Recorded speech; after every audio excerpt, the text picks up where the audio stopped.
Bueno, voy a entrar directamente a tema. Hoy vamos a estar platicando de un tema que es, el Señor lo puso en mi corazón esta semana, es completamente fresco, no he predicado antes de esto y he estado pasando por estos dos libros en esta semana y mientras más los paso y mientras más los conecto con Corintios y con el Nuevo Testamento en general, más me doy cuenta de que hemos dejado pasar algo muy importante. El pastor Bruce está empezando hoy también una serie en oración, que es la que vamos a empezar nosotros la semana que entra. Así que voy a usar el tema de hoy como un preámbulo para empezar la serie de prédicas la semana que entra en cuanto a oración. Usted a lo mejor ha pasado por el libro de Esdras, a lo mejor ha pasado por el libro de Nehemías, y usted ha leído sobre la reconstrucción del templo de Jerusalén, pero ¿qué significa eso para nosotros como creyentes? Hoy vamos a platicar de eso. Por cierto, quiero hacer una invitación antes de entrar directamente a tema. Si usted tiene hijos pequeños que les interesaría participar en el programa de Junior Bible Quiz, les sugiero que los metan lo más pronto posible. No cuesta nada entrar, solamente hay que comprarles un libro que cuesta $10 y tiene todas las preguntas que se van a estar haciendo durante todas las reuniones de competencia. Ayer tuvimos dos grupos de Owasso First Assembly que compitieron. Uno quedó en cuarto lugar, el otro quedó empatado en primer lugar y hubo preguntas de desempate y terminamos en segundo. Pero tuvimos dentro de nuestro equipo a los muchachos que tuvieron los scores más altos de toda la competencia completa. Así que usted puede hacer que sus hijos formen parte de estos equipos ganadores. Porque además no solamente es la cuestión de competir, porque es divertido, se ponen intensas las batallas. Ayer estuvimos prácticamente desde las 8:30 hasta las 12 del día en competencia tras competencia, fueron 7 rounds. Y los niños tuvieron un tiempo muy intenso también, pero no es nada más eso, no es nada más verlos competir, es verlos crecer en su conocimiento de la palabra de Dios, que ese es el punto más importante. Junior Bible Quiz es enseñarles a los niños la palabra de Dios y ayudarles a memorizar la palabra de Dios desde una edad muy temprana para que cuando crezcan, dice la palabra, no se aparten de ella. ¿Está de acuerdo? Bueno, basados en eso, vamos a platicar de nuestro templo. Y quiero darles algunos puntos para arrancar la prédica. Lo primero es que usted recuerda Génesis. Los primeros capítulos de Génesis hablan de la creación del mundo y una de las partes o la parte que culminó la creación de todo el universo fue la creación del ser humano. Dios cerró con el ser humano y Dios hizo a Adán y cuando vio que no había ayuda idónea para Adán, se estaba aburriendo el pobre hombre, le hizo a Eva. Y lo primero que pasó con la creación del hombre es que fue tan importante la creación del hombre para Dios que el enemigo fue la primera cosa que atacó. Se fue inmediatamente contra el ser humano. Me voy a tener que parar para ponerle atención a todos hoy.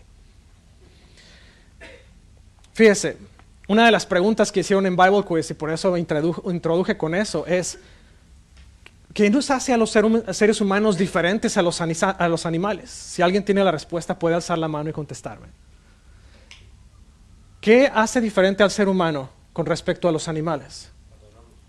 Usted va a decir, razonamos, es una excelente respuesta. ¿Alguien sabe alguna otra respuesta? No es examen, no se preocupe.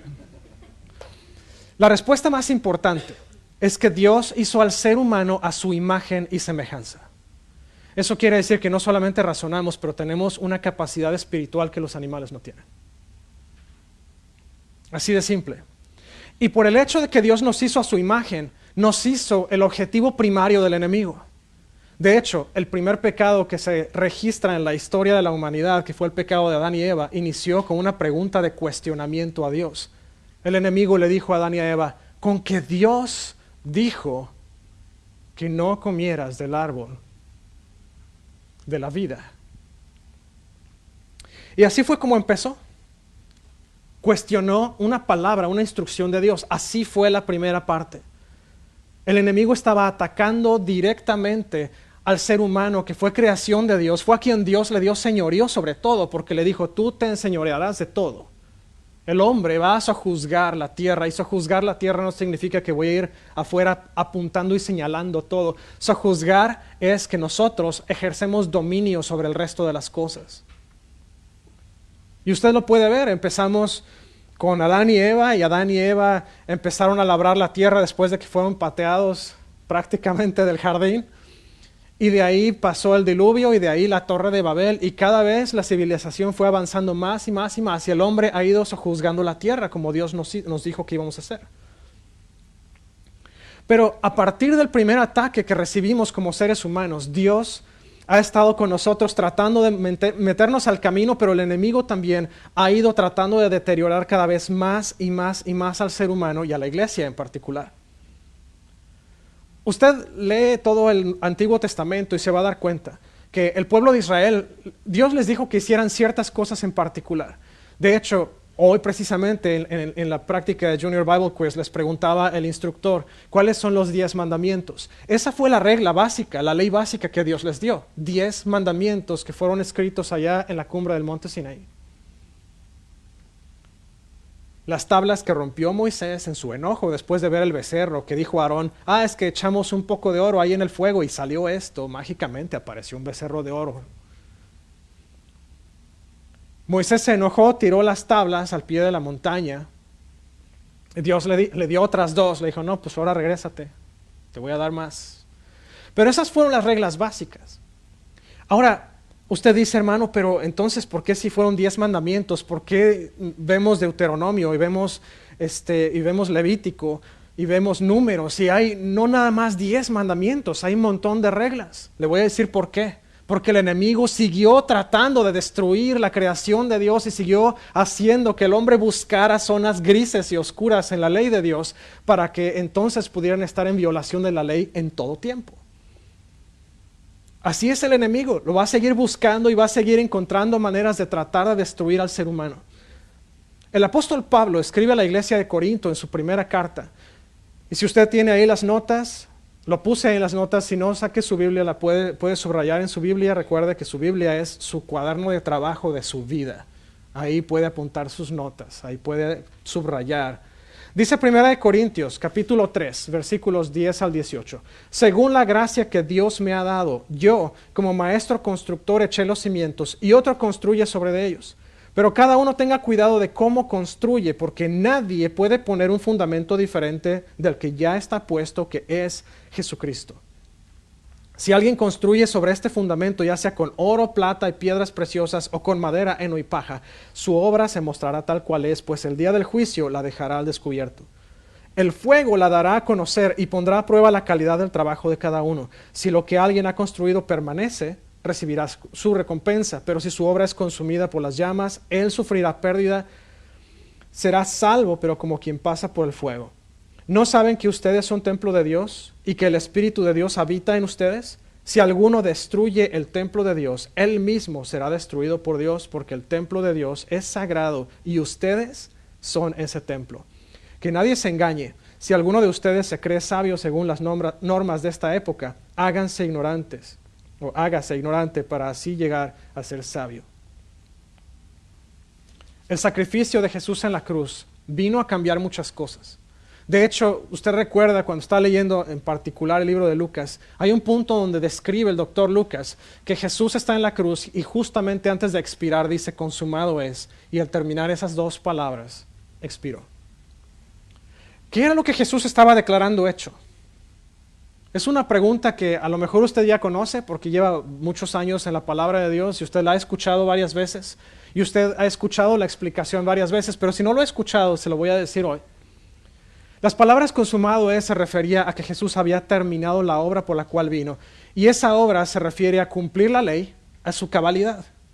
Porque dice la palabra de Dios que no hubo ni aún uno que fuera capaz de cumplir la ley sin pecar, pero Jesucristo lo hizo.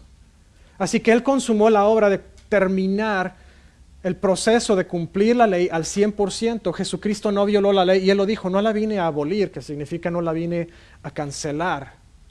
Vine a cumplir la ley. Y Jesús la cumplió. ¿Para qué cumplió la ley Jesús?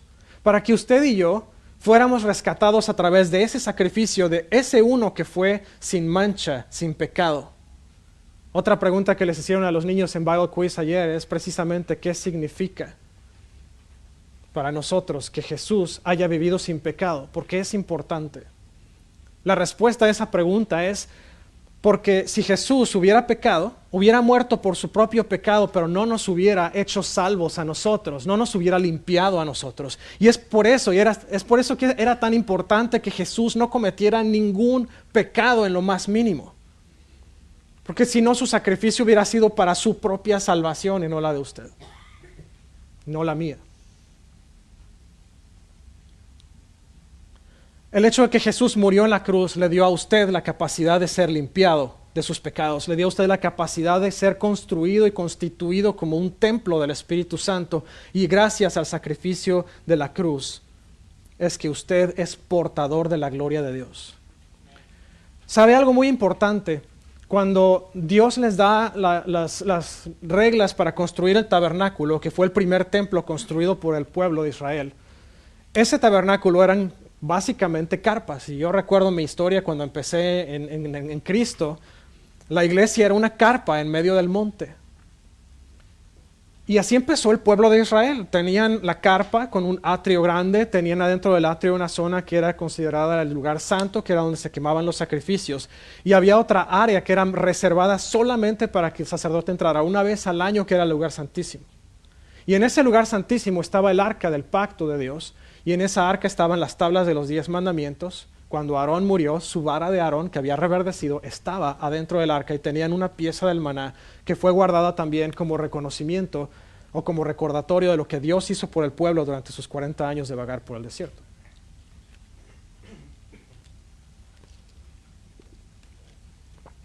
Pero durante ese tiempo, en ese tabernáculo, existía ese lugar de sacrificio y estaba ese lugar santísimo. Nadie podía entrar al lugar santísimo, nadie. Pero dice la palabra de Dios que gracias al sacrificio de Jesús, cuando Él murió, se rasgó el velo en dos y tuvimos entrada al lugar santísimo usted y yo. Lo que usted está viendo en la pantalla, de hecho, ese es un modelo del templo que está en el Museo de Israel. Ese fue el templo construido por Salomón. Y así como usted ve también, lo voy a poner en la cámara para los que están viéndonos en internet. Esa área, todo alrededor era el atrio y estaba lleno de habitaciones donde vivían los sacerdotes y estaba la tesorería del templo. El atrio interior es el lugar donde se hacían los sacrificios y la parte que está cerrada hasta mero atrás es de hecho el lugar santísimo. Nadie podía entrar ahí. Así estaba el templo en esa época. No había acceso para nadie. De hecho, para una persona que era ajeno al pueblo de Dios, entrar tan solo al atrio del templo era contaminar el templo. No podían entrar. Era así de simple. El templo era algo reservado para el pueblo de Dios, simple y sencillamente. Pero ¿qué significa todo esto para nosotros, pastor? Usted sigue hablando del Antiguo Testamento, pero ¿qué no se supone que ese era el viejo pacto y estamos en el nuevo? Voy a entrar justamente a punto. Y ahí es donde entra también Esdras y donde entra Nehemías y donde entra la vida de usted. ¿Por qué no inclina su cabeza conmigo por unos minutos? Vamos a orar. Señor, te damos gracias esta mañana. Gracias, Dios, porque tú eres un Dios bueno, misericordioso, porque eres un Dios impresionante. Señor, esta mañana te damos gracias porque a través de tu palabra nos enseñas, a través de tu palabra nos guías, a través de tu palabra nos corriges. Y a través de tu palabra, Señor, tú nos muestras aquellas cosas tan impresionantes, aquellos misterios, como dice el apóstol Pablo, que tú tienes para nosotros. Esta mañana te pido, Espíritu Santo, que tú nos enseñes, que tú nos ilumines y que tú nos reveles aquello que tienes para nosotros. En el nombre de Jesús. Amén. Bueno, estamos hablando de que el pueblo de Israel, teniendo el templo, teniendo el lugar santísimo cerca de ellos, teniendo un lugar de comunión con Dios, decidieron buscar a dioses ajenos. De hecho, dice la palabra de Dios que se casaron con mujeres de las tierras alrededor de ellos que eran paganas. Y las mujeres consiguieron hombres paganos. ¿Y qué pasó con eso? Ellos fueron destruyendo su relación con Dios y llegó el punto en que Dios estaba tan enojado que los llevó al destierro. El rey Nabucodonosor de Babilonia los toma, se los lleva cautivos y destruye Jerusalén y se destruye el templo. De hecho, Nabucodonosor se llevó todos los artículos del templo de Dios para ponerlos en el templo de su Dios. una de las partes más terribles es que el rey que sucedió a Nabucodonosor se le ocurrió tomar durante una fiesta en las copas que eran reservadas solamente para las ofrendas en el templo. Y Dios aparece y escribe en el muro del lugar donde estaban celebrando con su dedo. Y el rey entró en shock, no supo qué hacer. Y llegó Daniel a interpretar lo que estaba pasando. Pero la cuestión está en que así como ese templo necesitaba ser restaurado, así el templo de usted necesita ser restaurado.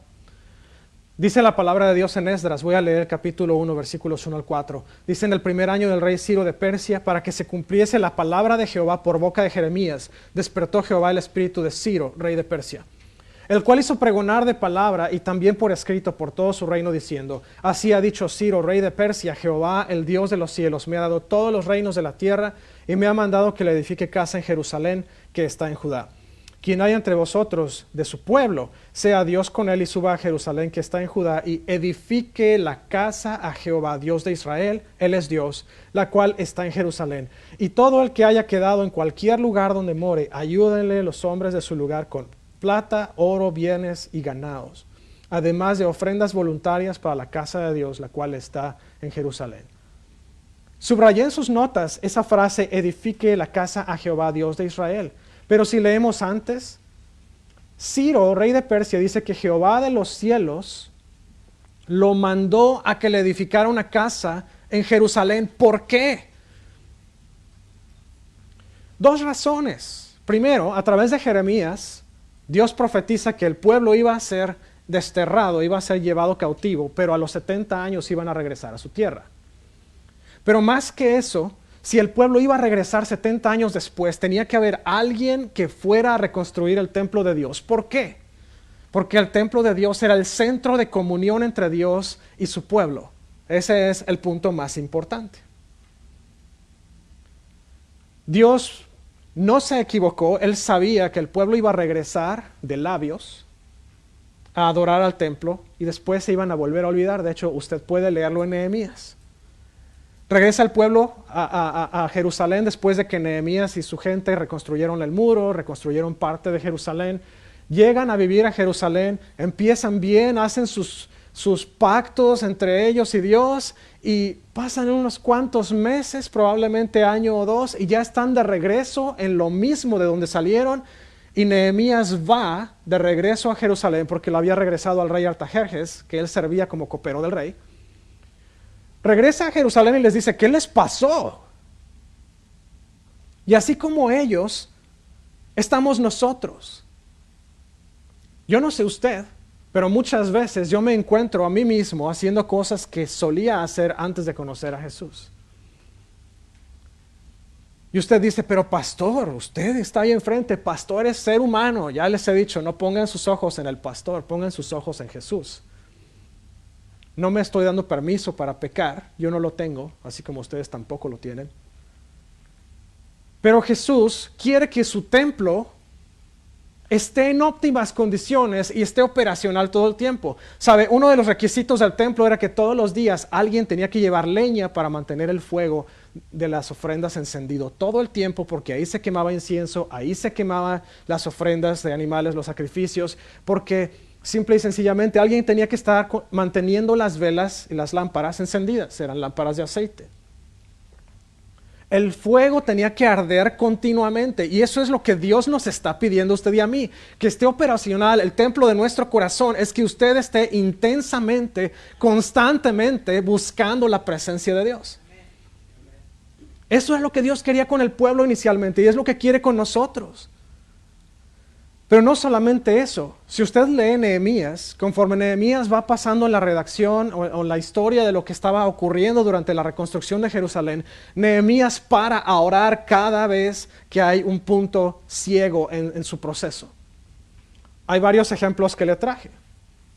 Está hablando Nehemías de que cuando se enteraron Sanbalat y Tobías, empezaron a causar disrupción en el proceso de construcción de las murallas. Y cada vez que Nehemías habla de ellos, hace una pausa y dice: Señor, mira lo que están haciendo, escucha nuestra oración, Señor, te pido que les des su merecido. Y para a decirle a Dios cuál es el problema y no nada más a quejarse como niño chiquito de lo que está pasando.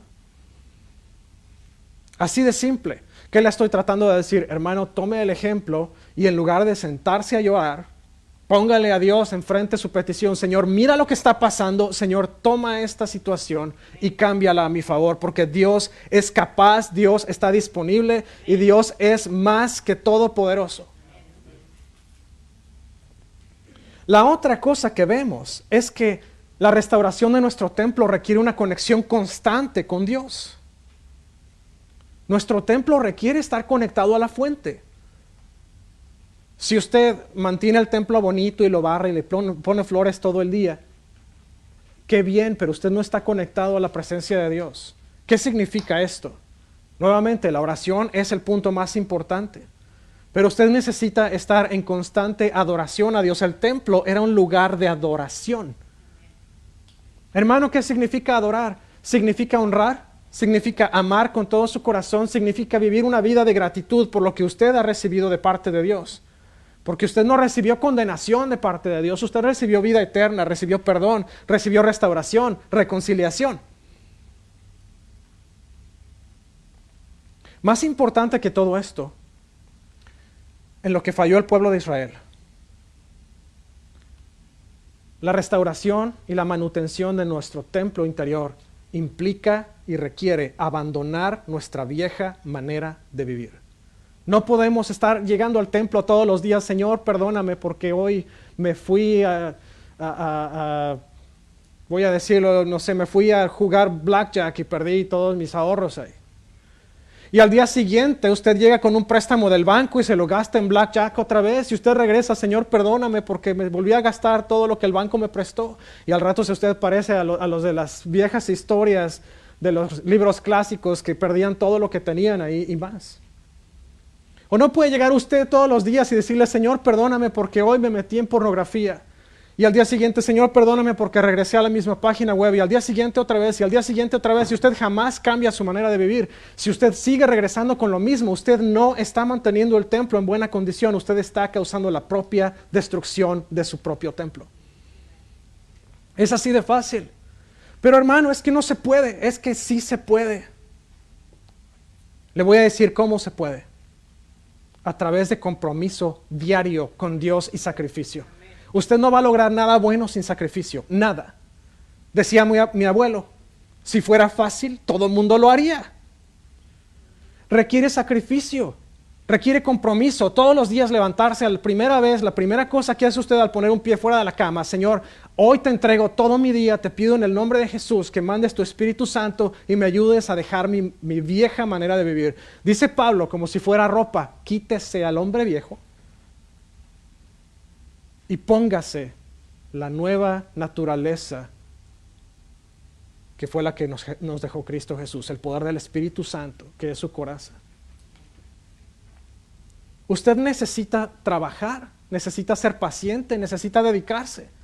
Hermano, pero es que yo no puedo dejar mi problema, me ha estado azorrillando por todos estos años. Hermano, busque ayuda. Si usted sabe que no puede, busque ayuda. Es importante que usted no esté solo. Dios no nos llama a congregarnos nada más para venir aquí a escuchar a alguien gritarles. Ni para que se les haga tarde si quieren llegar al pollo campero. Dios nos trae aquí como congregación para que unos a otros nos apoyemos, para que unos a otros estemos orando por nosotros, para que si nosotros tenemos un problema, pidamos ayuda. Porque ¿sabe qué? Dice un dicho del mundo, la unión hace la fuerza. Y si usted no se une con el resto de la iglesia, usted pierde la fuerza. Solos no podemos. Le puedo decir que yo tenía problemas muy serios antes. Me alejé de la iglesia, les platicaba a los hermanos que yo caí muy profundo en el mundo. Gracias a la iglesia que estuvo orando por mí, gracias a mis padres que estuvieron orando por mí incesantemente, gracias a pastores que mis papás pidieron que se involucraran, estuve a punto varias veces de perder mi vida.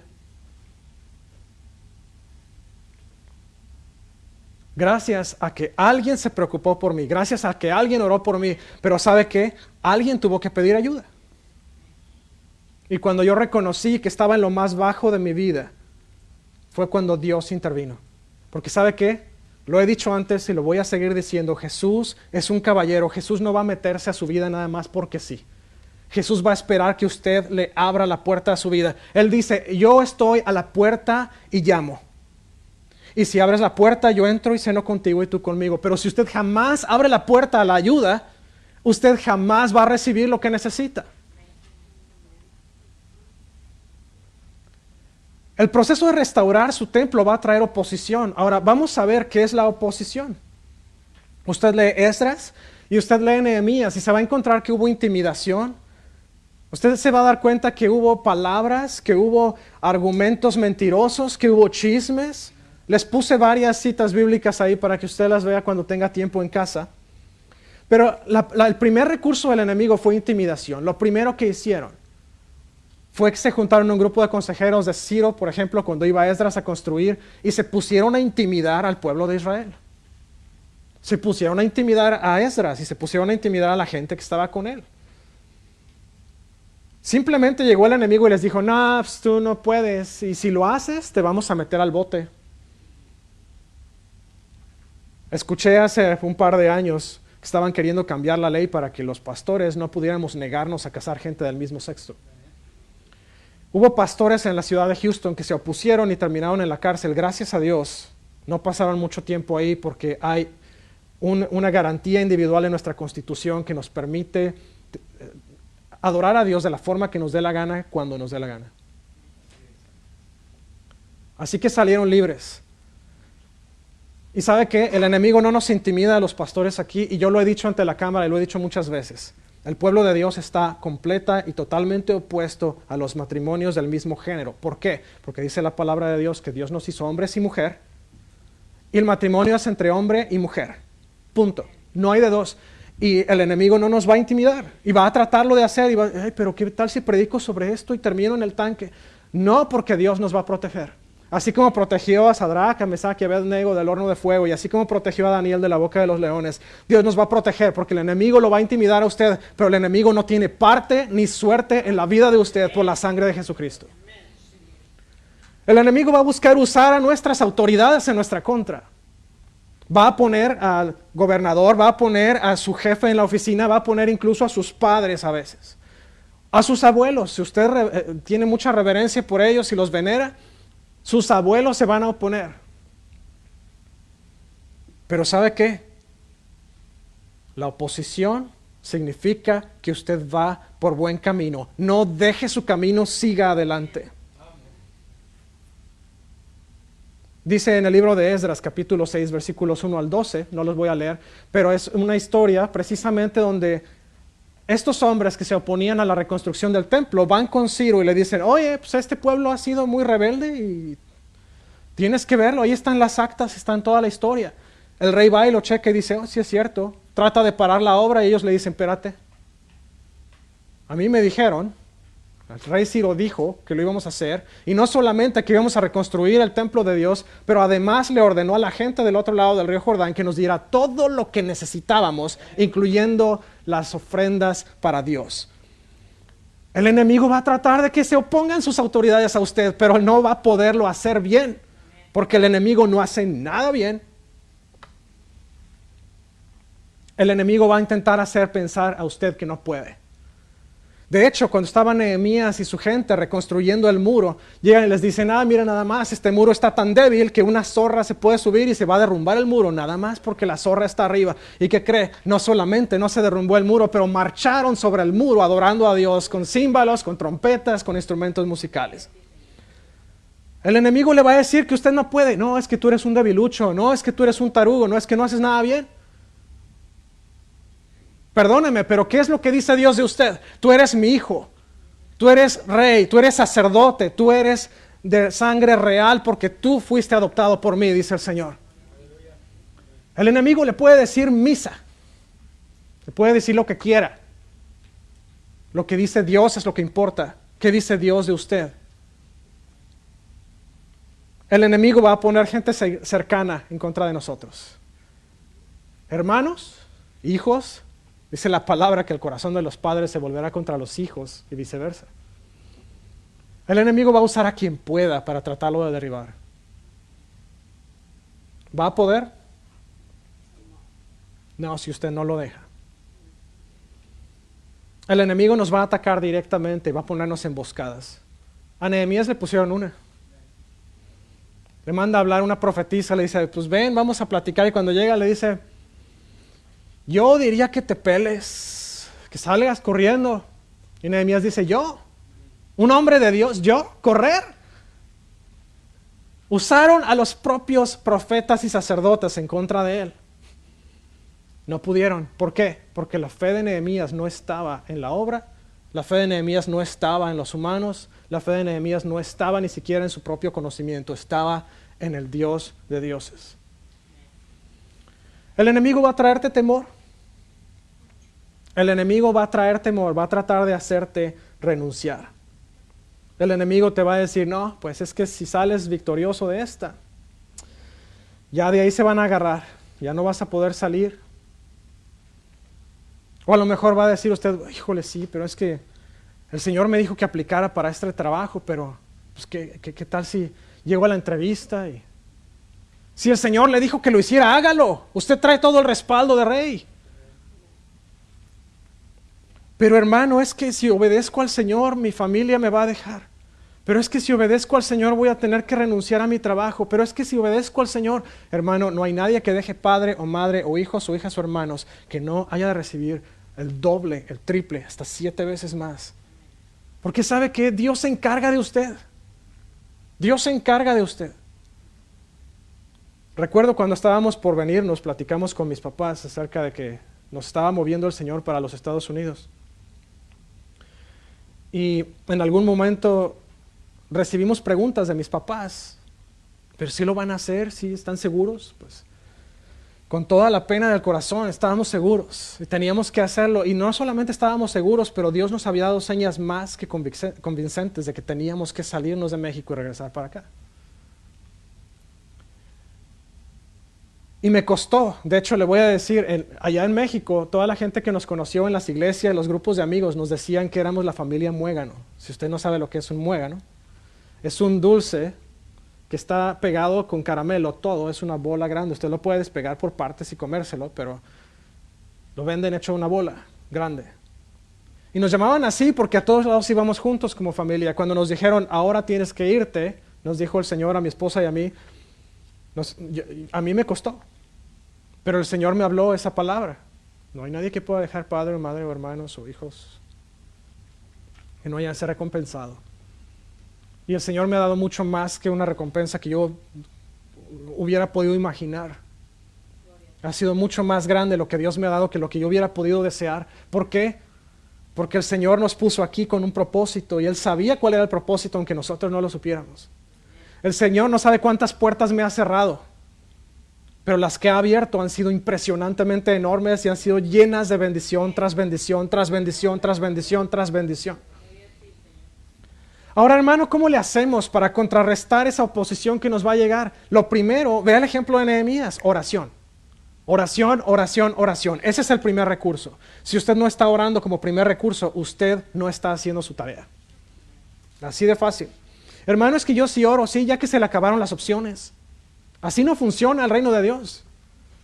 Dice la palabra, buscad primero el reino de Dios y su justicia y todo lo demás os será añadido. ¿Por qué? Porque Dios es el proveedor de todo. Si usted tiene un problema financiero, no vaya buscando trabajo primero y después ore ya que no encontró nada. Ore primero porque la oración lo va a llevar a buscar el trabajo perfecto que le va a dar todo lo que usted necesita. Hermano, pero es que yo llevo años peleando con una adicción. Usted no está haciendo el trabajo correctamente. Póngase a orar, el Señor lo va a dirigir a salir del problema sin tener que pasar por canales que usted no quiere pasar. A lo mejor Dios sí lo hace pasar por ahí, pero ese es el punto de Dios. Dios nos hace pasar por pruebas que tenemos que vencer para llevarnos a un nuevo nivel. El fuego es el que purifica el oro. Si usted quiere ser oro, perdóneme, pero tiene que pasar por el crisol muchas veces. Así es como funciona. Yo paso por él, usted pasa por él, todos pasamos por él y un día vamos a ser los que entremos a las calles de oro, al mar de cristal, a la nueva tierra, al nuevo cielo. La otra es que tenemos que esforzarnos y ser valientes. Le puse una nota ahí de Nehemías. Si usted no se esfuerza, si usted no hace compromiso diario con Dios, si usted no busca el reino de Dios, su justicia primero, y usted no hace los sacrificios que tiene que hacer, probablemente no va a llegar hasta la meta. Porque ¿sabe qué? Usted puede decir, sí, voy a orar, hermano. Pues sí, va a orar, qué bien. Y dice una historia, un pasaje en los evangelios, de que llega una mujer y le dice a Jesús, oye, mi hijo está sufriendo, está endemoniado, tus discípulos trataron de echarlo fuera, pero no pudieron. ¿Por qué? Llega Jesús, echa al demonio fuera y después los discípulos le preguntan, pero ¿cómo fue que nosotros no pudimos, Señor? La respuesta de Jesús es increíble. O sea, este género no sale más que con ayuno y oración. Eso nos está enseñando una cosa. No solamente es la oración, pero es también poner en práctica algo que les decía yo al principio. Sacrificio. Y no es sacrificio nada más porque usted, quiero bajar de peso, voy a hacer ayuno todos los días. No, porque eso ya usted lo está haciendo con un segundo propósito. El ayuno es algo voluntario para quitarse algo de su vida que le va a ayudar a enfocar su vista en Dios. Para eso sirve el ayuno. Si usted lo hace para perder peso y ahí de pasada, pues si me da tiempo oro, eso no sirve, eso no es ayuno espiritual. A lo mejor usted no necesita dejar de comer, a lo mejor usted necesita dejar las redes sociales. Ayune redes sociales. Ese tiempo que le dedicaba a Facebook, póngase a orar y a leer la palabra de Dios. O Instagram, o Twitter, o lo que usted haga. Hermano, voy a pasarme 12 horas orando. Perfecto. Ya cachaste la idea, brother. Gracias por hacerme caso. Pero 12 horas, hermano, sí, de estudio de la palabra y oración. ¿Sabe usted cómo se va a convertir? Usted va a crecer de una manera extraordinaria. Solo tiene que darle tiempo a Dios de trabajar en usted. ¿Está de acuerdo? Dice Nehemías 6:9, la segunda parte del versículo, dice, ahora pues, oh Dios, fortalece tú mis manos. El sacrificio y el compromiso no es solamente con mis propias fuerzas, porque con mis propias fuerzas no lo voy a lograr. Pero si usted pide el apoyo y el poder del Espíritu Santo, usted va a salir victorioso de esa. Usted necesita el poder del Espíritu Santo, pero necesita tomar los pasos necesarios. Nehemías no se quedó ante la corte de Artajerjes nada más orando, ay Señor, pues se reconstruya el muro de Jerusalén, ¿no? No, él dejó su trabajo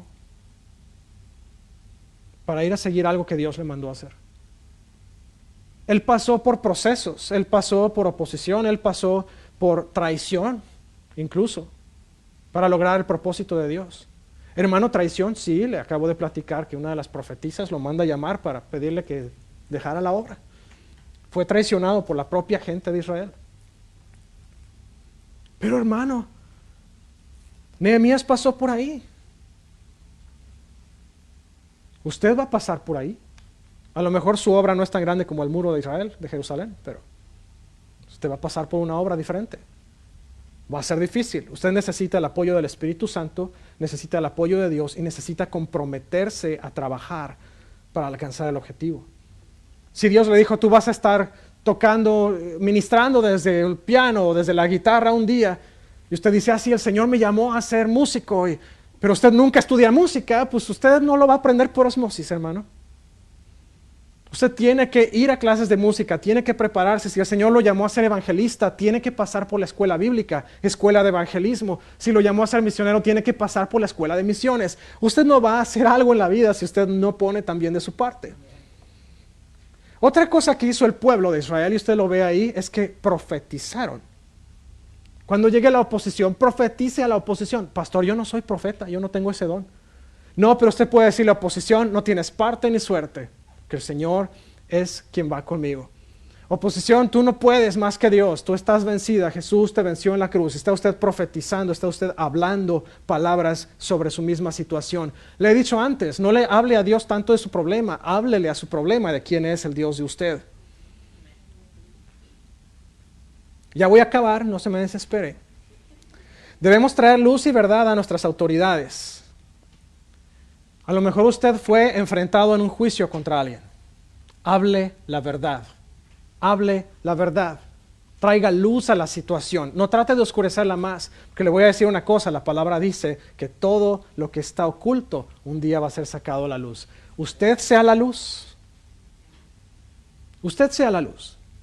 Hermano, pero es que Si yo digo la verdad, voy a terminar condenado. Hermano, diga la verdad, porque es mejor ser condenado y después por buen comportamiento lograr una reducción de condena que ser descubierto en una mentira y pasar el resto de su vida en la cárcel. Así de fácil. Le puedo platicar un testimonio de un hombre que fue precisamente liberado de la cárcel después de haber recibido una condena muy larga. De la nada se cambió la ley, recibió a Cristo, hizo lo que tenía que hacer, se cambió la ley y salió al día siguiente. Así es Dios, pero usted tiene que confiar en la verdad, tiene que dejar que la verdad haga su trabajo. La otra es, tenemos que crear un ambiente de alabanza y adoración. Si usted está sufriendo oposición, usted tiene que crear un ambiente de alabanza y adoración que le ayuden a esa oposición a entender que usted no es esclavo de la oposición, usted es un servidor de Cristo. Cristo puede más que su oposición. Solamente tiene usted que exaltar a Jesús sobre las circunstancias para que Él se encargue de su problema. Yo recuerdo cuando mi papá estaba en el hospital con el derrame cerebral, una cosa que yo llegué a hacer ahí, le dije a la enfermera, estaba él en la unidad de cuidados intensivos, y le dije a la enfermera, déjame poner alabanza y adoración mientras oro por él. Y ella me dijo, sí, pero que no se escuche en los otros cuartos. La tuve que poner bajito. Pero yo recuerdo que mi papá se despertó, me reconoció, me vio. Me dice la enfermera, ponemos el canal de enlace y está él escuchando la música y los mensajes. Dice, y de repente, de la nada, en su inconsciencia despierta y dice, lo que está diciendo ese señor no es cierto, por esto y por esto y por esto. La palabra de Dios tiene la habilidad de levantarlo a usted de cualquier situación. La alabanza, la adoración a Dios, le puede ayudar a salir más rápido de su problema. De hecho, cuando conquistó Jericó, el pueblo de Israel lo hicieron a través de un proceso de alabanza y adoración a Dios. Y la alabanza y la adoración no es nada más poner canciones bonitas y románticas al Señor, es vivir una vida de adoración a Dios, que es una vida de verdad, una vida de integridad, una vida de amor a Dios, una vida de devoción a Dios. Es una vida de agradecimiento por lo que Dios ha hecho por usted. Y la última, que no es la menos importante por estar la última en mi lista, pero es ser agradecidos con Dios en todo momento.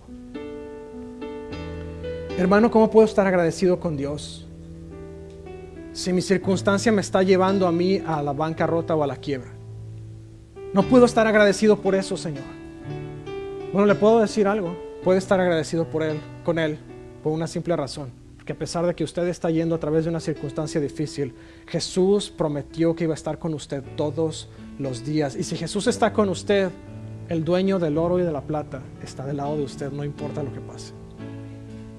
Hermano, pero es que hay una enfermedad terminal en mi familia y no puedo creer que mi papá, mi mamá, mi esposo, mi esposa, mi hermano, mi tía, el abuelito de mi perrito. ¿Cómo le vamos a hacer? Es cáncer, hermano. Le voy a decir una cosa.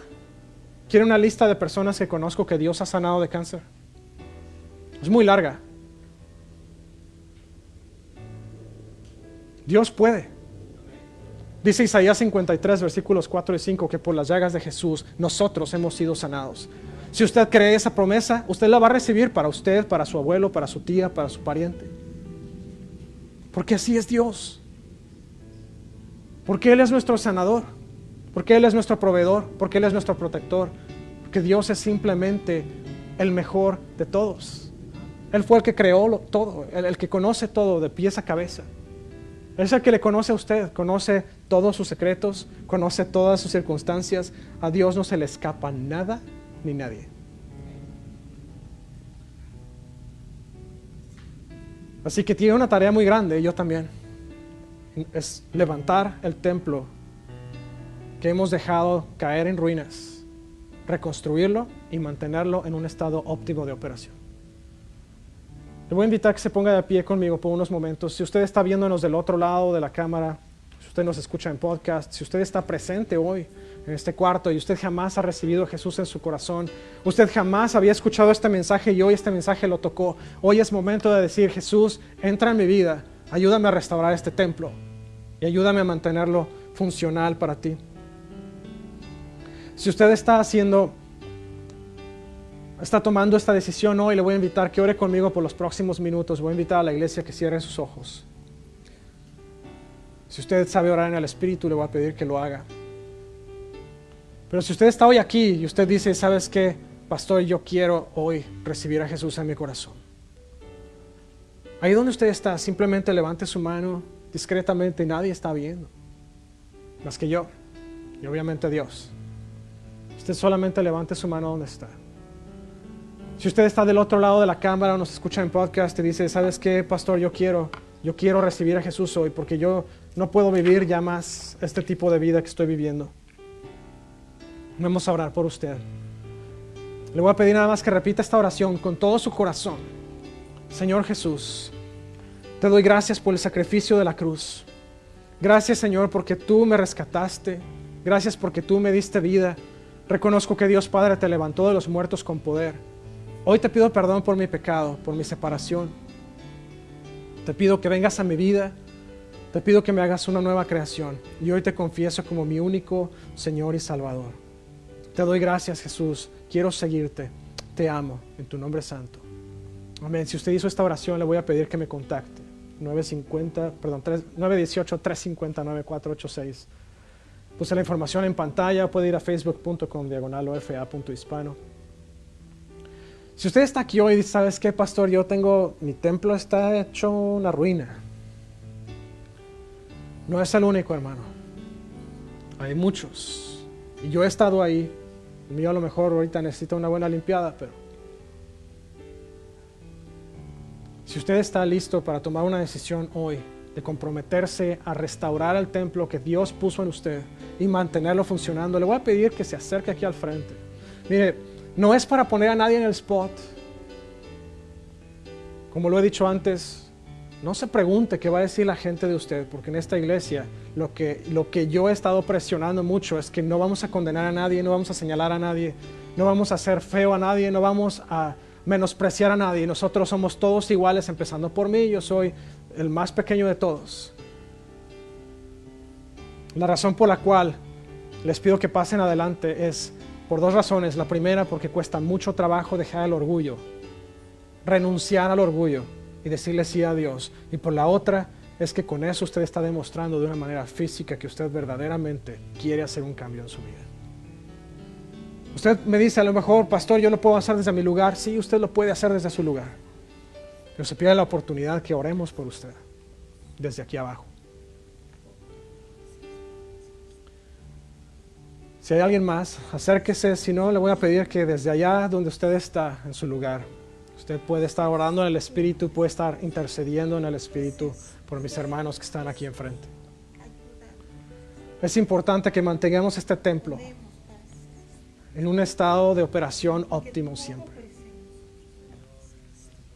Es importante que rechacemos palabras, que rechacemos comentarios. Es importante que rechacemos todas esas cosas que nos están obstruyendo el camino. Señor, en esta hora te doy gracias por cada uno de mis hermanos que decidieron venir aquí abajo, Señor, tomar esta oportunidad para decirte, Señor, necesitamos a ti.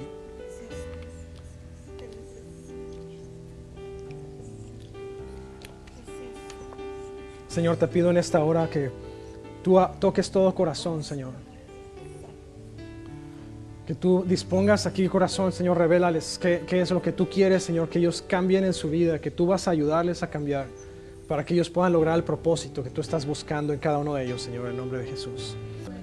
Señor, te damos tantas gracias esta mañana. Gracias porque tú eres un Dios maravilloso, porque podemos contar contigo, Señor. Gracias porque podemos contar con tu presencia, porque cuando oramos a ti, sabemos, Señor, que nuestra oración tiene un impacto en la tierra, pero tiene un impacto eterno en el cielo. Gracias porque dice tu palabra, Señor, que la oración de los santos puede mucho. Gracias porque sabemos que lo que hemos orado esta mañana aquí, Señor, va a traer bendición a cada familia, va a traer bendición, Señor, a cada casa. Te pido en esta mañana, Señor, también sobre cada uno de mis hermanos que están aquí, que tu poderoso Espíritu descienda de una manera sobrenatural, Señor, esta semana. Y que no sean llenos de tu Espíritu solamente por esta semana o por un día o unas horas, sino que sean llenos continuamente de tu Espíritu Santo.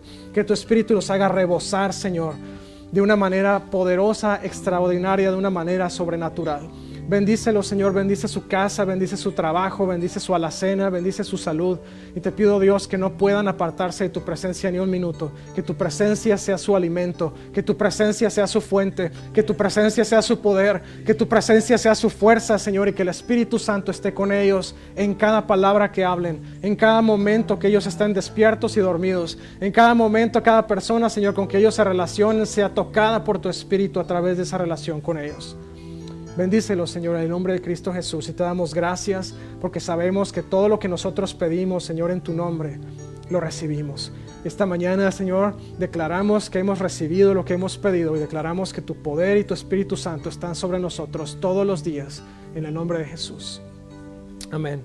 Que el Señor me lo bendiga y lo guarde, que el Señor bendiga su entrar y su salir, su acostar y su levantar, que haga resplandecer su rostro sobre usted y que el Señor le dé paz hoy, mañana y siempre.